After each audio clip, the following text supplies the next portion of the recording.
My self doctor Mahesh Kumar Paliwal, assistant professor in chemistry, government girls college Chomu.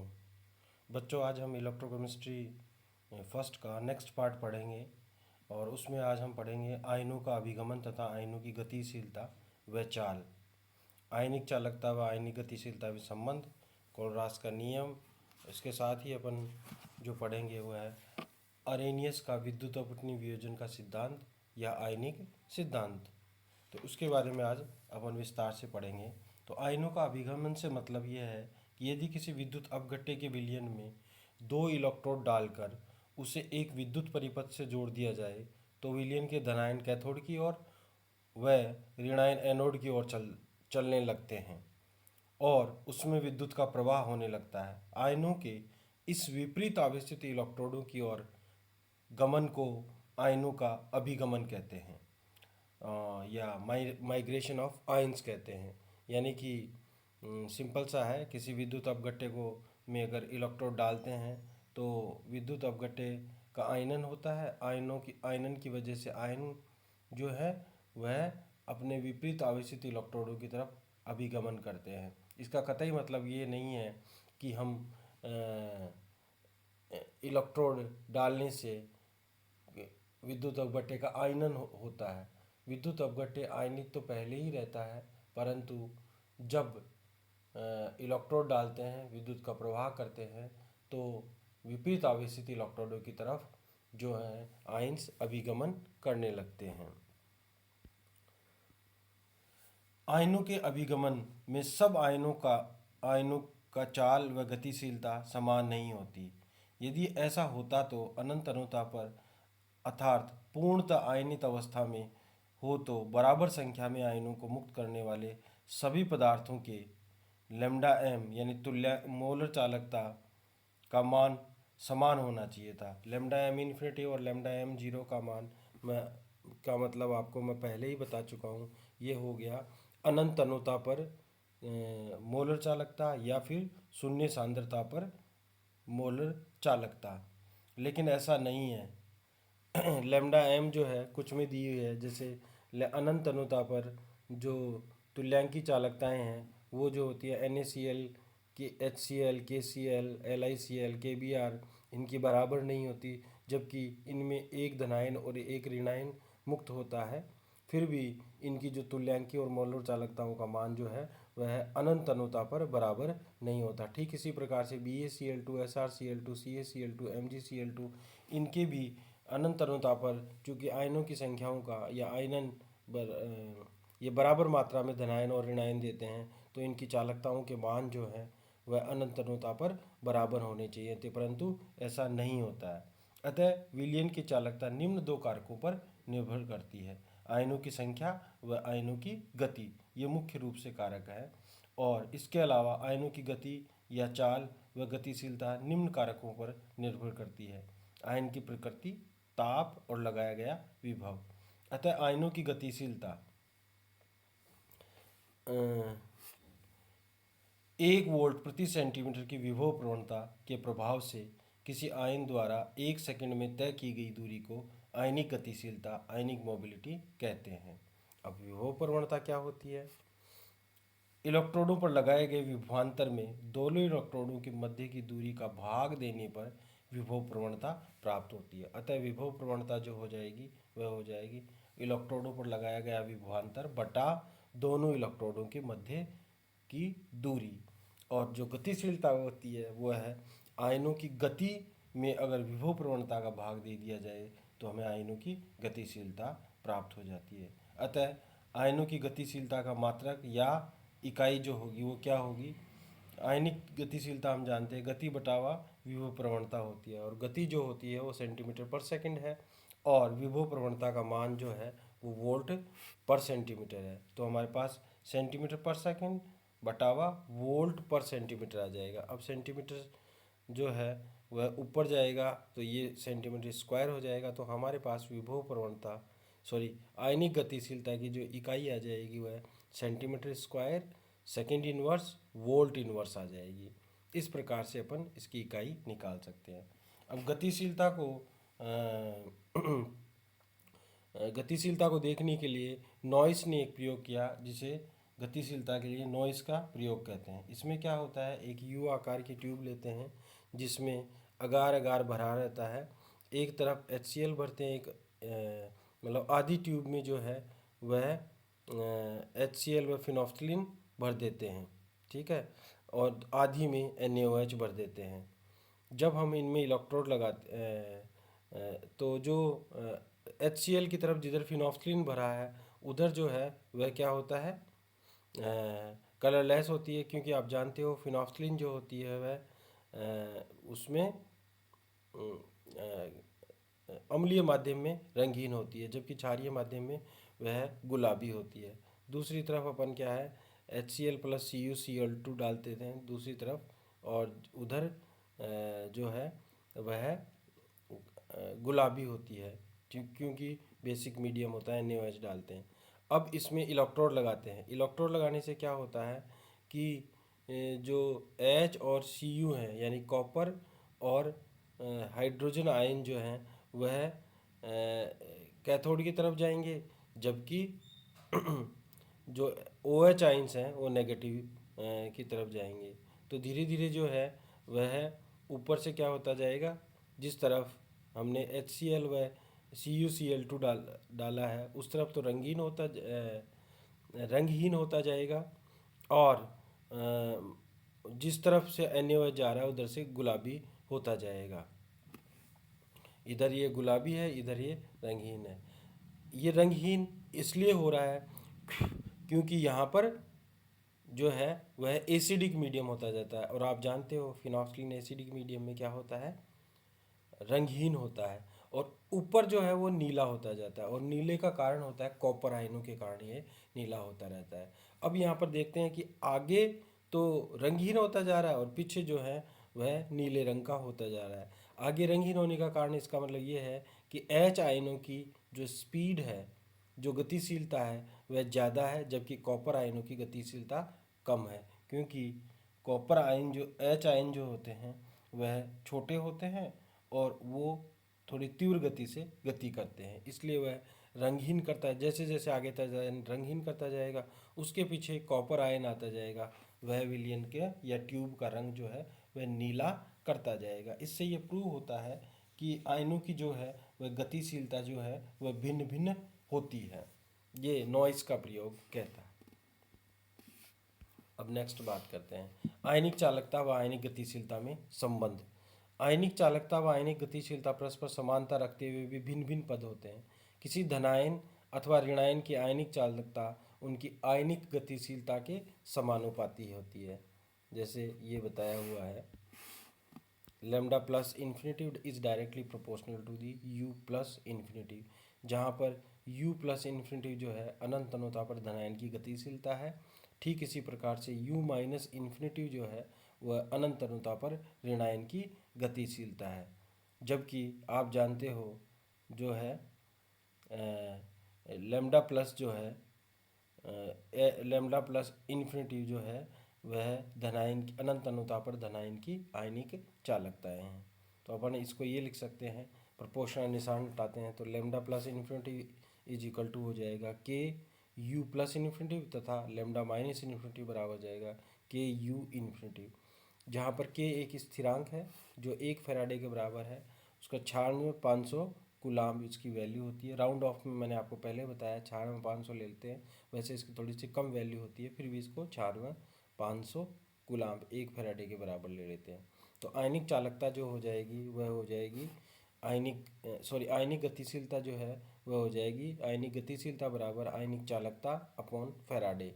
तो U plus minus at infinity is equal to हो जाएगा lambda plus और minus at infinite upon F, या अपन ऐसे लिख सकते हैं lambda plus minus at infinite upon 96,500। Simple सी बात यह है कि अगर हमारे पास आयनिक चालकताएं हैं आयनों की, और उनको अगर हम फैराडे 1 फैराडे या कूलाम 96,500 से डिवाइड कर देते हैं तो हमारे पास क्या आ जाता है, आयनिक गतिशीलता आ जाती है। इस प्रकार से अपन आयनिक गतिशीलता प्राप्त कर सकते हैं। फिर आता है कोलरास का नियम, बहुत इंपॉर्टेंट नियम है। कोलरास का नियम जो है वह आगे विस्तार से इसके एप्लीकेशंस के बारे में बात करेंगे, क्योंकि कोलरास का नियम बेसिक इलेक्ट्रोकेमिस्ट्री का बेसिक नियम है, इसलिए सबसे पहले उसको यहाँ पर पढ़ना आवश्यक है।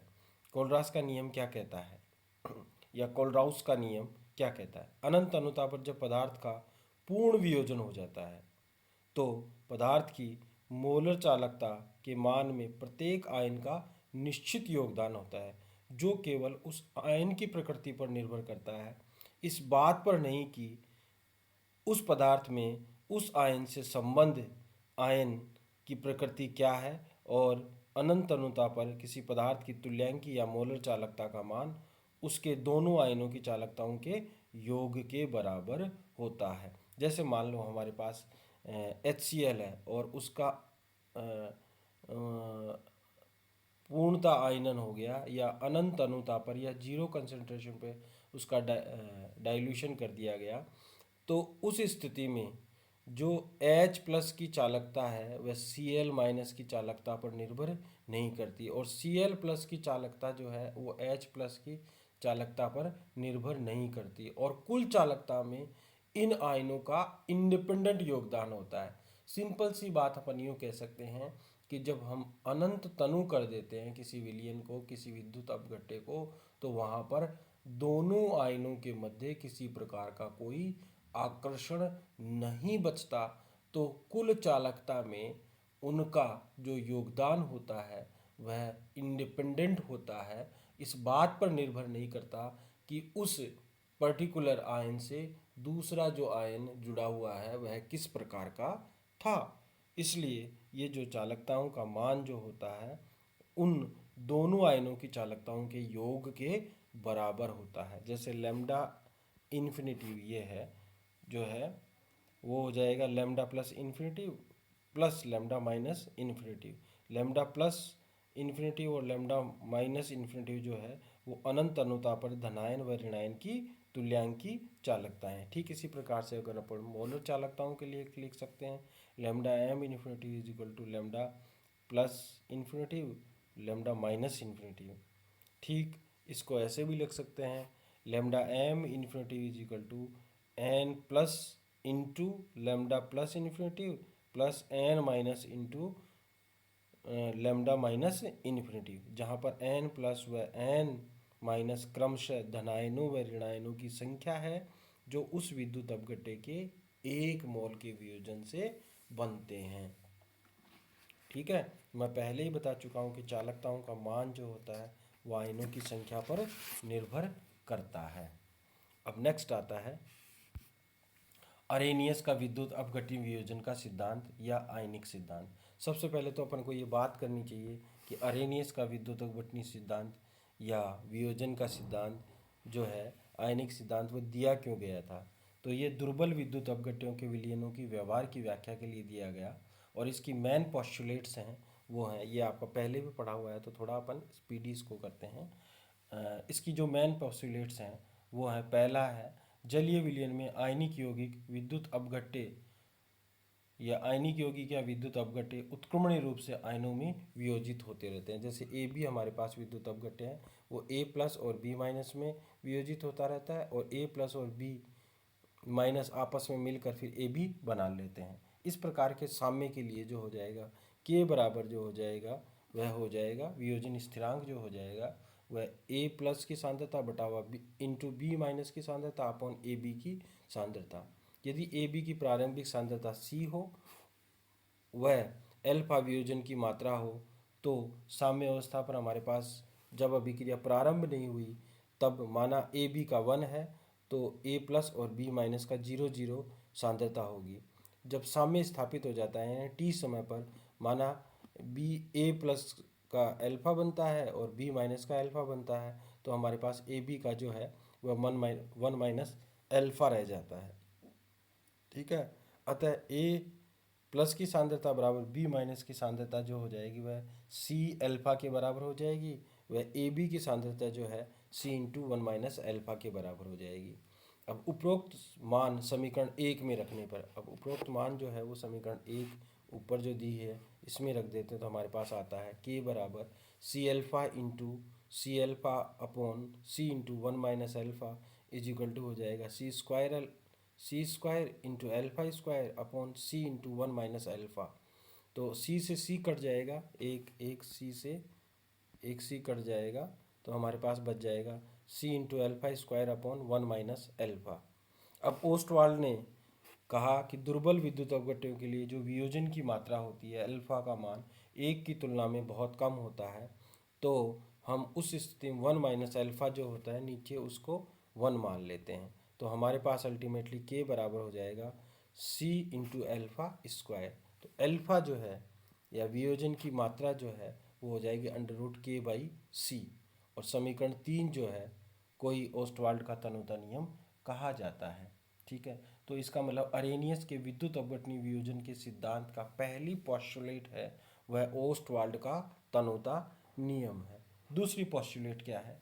विलयन में विद्यमान धनायनों व ऋणायनों पर विद्यमान कुल आवेश का मान बराबर होता है, जिससे विलयन जो विद्युत उदासीन बना रहता है। माना HCl है तो H+ के 100 आयन है तो Cl- के भी 100 आयन होंगे, और Cl- के 100 आयन है तो H+ के भी 100 आयन होंगे। तो टोटल जो विद्युत अपघट्य है या विलयन है वह विद्युत उदासीन होगा, किसी प्रकार का कोई उस पर आवेश नहीं होगा। नेक्स्ट है धनायन व ऋणायन विलयन में मुक्त विचरण करते रहते हैं, लेकिन यदि उसमें विद्युत प्रवाह की प्रवाहित की जाए तो धनायन कैथोड की ओर, ऋणायन एनोड की ओर चलते हैं। अर्थात विद्युत धारा विलयन में आयनों को उत्पन्न कभी नहीं करती, केवल उनकी गति को दिशा का निर्धारण करती है। यह आवश्यक नहीं है, नेक्स्ट है, यह आवश्यक नहीं है कि विद्युत अपघट्य पूर्णतः वियोजित हो। उसका जितना अंश वियोजित होता है उसे वियोजन की मात्रा कहते हैं, और इसका मान निम्न कारकों पर निर्भर करता है। वियोजन की जो मात्रा होती है वह 4 फैक्टर्स पे मुख्य रूप से डिपेंड करती है। उन 4 फैक्टर्स की बात करते हैं अपन। नेक्स्ट जो है वियोजन की मात्रा निम्न 4 फैक्टर पर डिपेंड करती है। पहले विद्युत अपघट्य की प्रकृति। यदि विद्युत अपघट्य के अणुओं में आयनिक बंध गुण है तो आयनन की मात्रा अधिक होगी और वियोजन की मात्रा भी अधिक होगी। अगर उसमें सहसंयोजक बंध गुण है तो आयनन की मात्रा कम होगी और वियोजन की मात्रा भी कम होगी। दूसरा है विलायक की प्रकृति। विलायक की अगर डाइलेक्ट्रिक स्थिरांक, विलायक का इलेक्ट्रिक कांस्टेंट अगर ज़्यादा है या डाइलेक्ट्रिक स्थिरांक ज़्यादा है तो आयनन की मात्रा अधिक होगी, वियोजन की मात्रा भी अधिक होगी। मैं डाई इलेक्ट्रिक कांस्टेंट के बारे में पहले ही बता देता हूँ। किसी विलयन के डाई इलेक्ट्रिक कांस्टेंट का मतलब ये है कि वह उस दूसरे आयन को कितना उदासीन करता है, न्यूट्रलाइज करता है, निरावेशित करता है। यानी डाइलेक्ट्रिक कांस्टेंट का मान होता है निरावेशित करने की क्षमता, विलायक के निरावेशित करने की क्षमता। जैसे हमारे पास माना NaCl विद्युत अपघट्य है, उसको वाटर में डिजोल्व करते हैं तो वह Na व Cl को कितना निरावेशित करता है वह उसका डाइलेक्ट्रिक कांस्टेंट कहलाता है। अगर डाइलेक्ट्रिक कांस्टेंट ज़्यादा है तो देखिए N+ और Cl- जो है वो ज़्यादा इंडिपेंडेंट होंगे तो उनका आयनन का मान भी ज़्यादा होगा, और आयनन का मान ज़्यादा होगा तो उनकी मोबिलिटी का मान भी ज़्यादा होगा। मोबिलिटी का मान ज़्यादा होगा तो उनके वियोजन का मान अधिक होगा, और वियोजन का मान अधिक होगा तो चालकताओं का मान भी अधिक होगा। नेक्स्ट है अशुद्धियों का प्रभाव।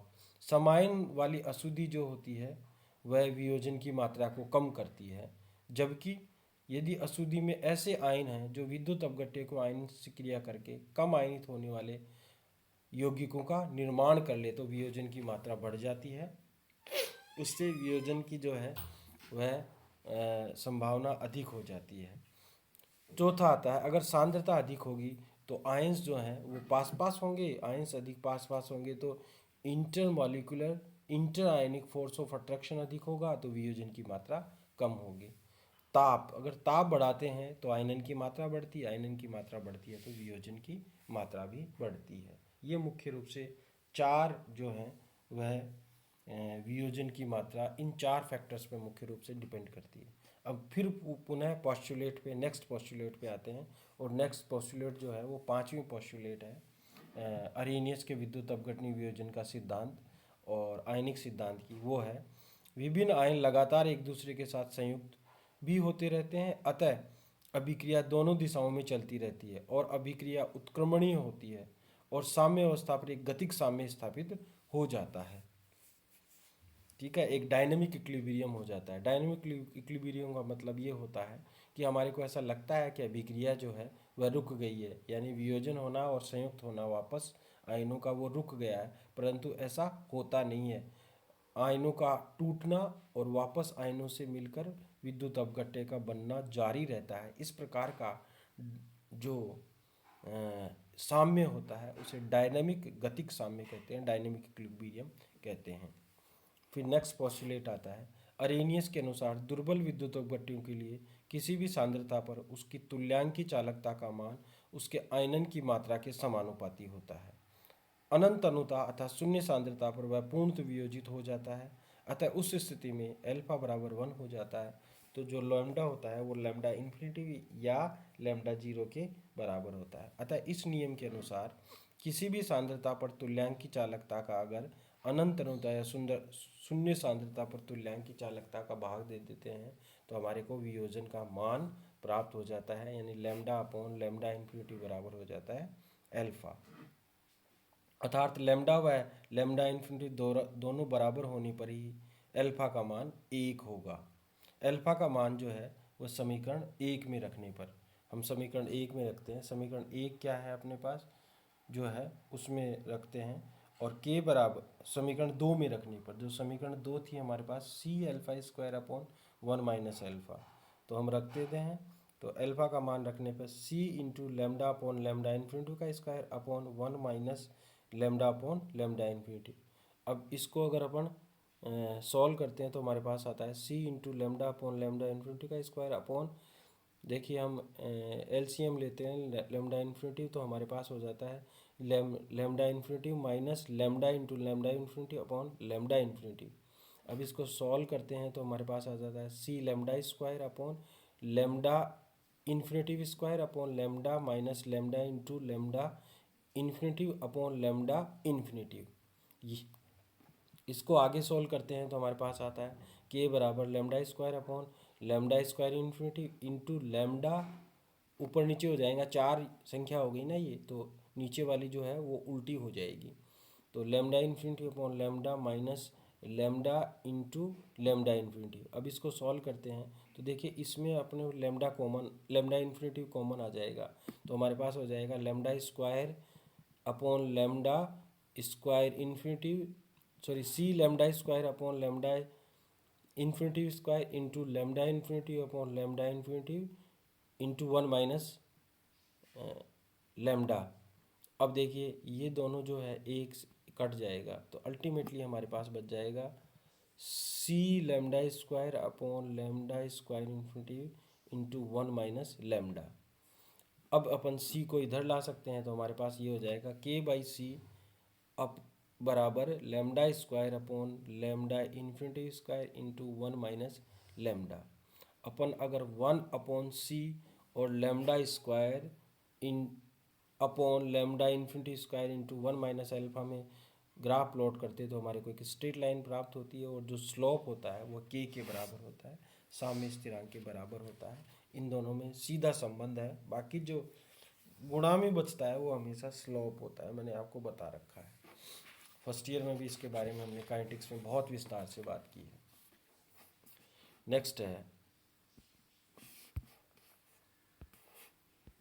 नेक्स्ट आता है अरेनियस सिद्धांत की सीमाएं। यह सिद्धांत केवल दुर्बल अपघट्यों पर ही सफलतापूर्वक लागू होता है। प्रबल विद्युत अपघट्यों पर लागू करने पर कई कठिनाइयाँ आती हैं, जिनमें से निम्न प्रमुख है। वैसे भी ये दिया गया है दुर्बल अपघट्यों के व्यवहार की व्याख्या करने के लिए। पहला है सांद्र विलयनों में चालकता के आधार पर ज्ञात किए गए वियोजन की मात्रा अल्फा के मान जो है वो अणुसंख्यक गुणों के आधार पर ज्ञात किए गए अल्फा के मानों से भिन्न होते हैं। पहला जो सीमाएं वो होती हैं, यानी कि अल्फा के मान ही अलग प्राप्त होते हैं। दूसरी आती है इसकी जो है सीमा, वो है प्रबल विद्युत अपघट्यों की सांद्रता परिवर्तन से उसके साम्य स्थिरांकों के मान परिवर्तित हो जाते हैं, जिससे संदेह होता है कि इनमें आयनिक साम्य स्थापित भी होता है अथवा नहीं, क्योंकि के तो कांस्टेंट होना चाहिए, जबकि वही चेंज हो जाता है।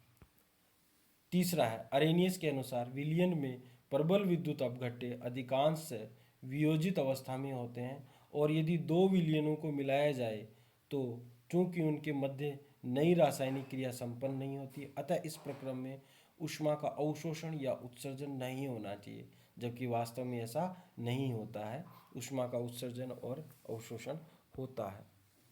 सन 1912 में ब्रेक्स ने NaCl की क्रिस्टल संरचना का अध्ययन करके बताया कि ठोस क्रिस्टल अवस्था में भी NaCl आयनिक अवस्था में फिर होता है। फिर भी अरेनियस के अनुसार ये कैसे मान लिया जाए कि साम्य अवस्था पर Na प्लस व Cl आयन परस्पर मिलकर NaCl अणु बनाते हैं। इसका बाद में एक्सप्लेनेशन दिया गया कि वो आयनित तो रहते हैं परंतु वियोजित नहीं रहते। तो इसके बारे में यहाँ पर ये लिमिटेशन है कि ये कैसे मान लिया जाए कि जब वह तो आयनित पहले ही था NaCl, इवन सॉलिड स्टेट में भी Na प्लस और Cl माइनस अवस्था में था, फिर ये कैसे मान लिया जाए कि NaCl Na प्लस और Cl में टूटता है और फिर Na प्लस और Cl वापस मिलकर NaCl बनाता है। नेक्स्ट लिमिटेशन है, एक तथ्य यह भी है कि तनुता बढ़ाने पर विद्युत अपघट्यों की तुल्यांकी चालकताओं का मान भी बढ़ता है। दुर्बल अपघट्यों के लिए तो इसे आसानी से समझाया जा सकता है, किंतु तनुता बढ़ने पर, क्योंकि तनुता बढ़ने पर आयनन की मात्रा में वृद्धि होती है, जिससे तुल्यांकी मान का मान भी बढ़ जाता है। लेकिन NaCl जैसे प्रबल विद्युत अपघट्यों के लिए ये कैसे समझाया जाए कि ठोस अवस्था तक में भी क्योंकि वह ठोस अवस्था तक में भी पूर्णतः आयनिक अवस्था में रहते हैं। जब वह आयनिक हैं तो आयनों की संख्या तो उतनी ही रहेगी, तो फिर चालकताओं के मान कैसे बढ़ जाते हैं तनुता बढ़ाने पर, वो बाद में बात करते हैं। अतः उसको ये परंतु अरेनियस सिद्धांत की सीमा है, यानी कि बाद में जब स्पष्टीकरण हुआ तब तो इनका स्पष्टीकरण हो गया, परंतु अरेनियस ने जब ये सिद्धांत दिया था तब तक इस बारे में कोई विशेष बात नहीं की गई थी। अतः इसकी लिमिटेशन में यह आएगा। ठीक है, आज के लिए इतना ही। नेक्स्ट में अपन ओस्टवाल्ड तनुता का नियम फिर से विस्तार से पढ़ेंगे और तनुता नियम के उपयोग और ओस्टवाल्ड तनुता नियम की सीमाओं के बारे में बात करेंगे नेक्स्ट क्लास में। धन्यवाद, थैंक यू।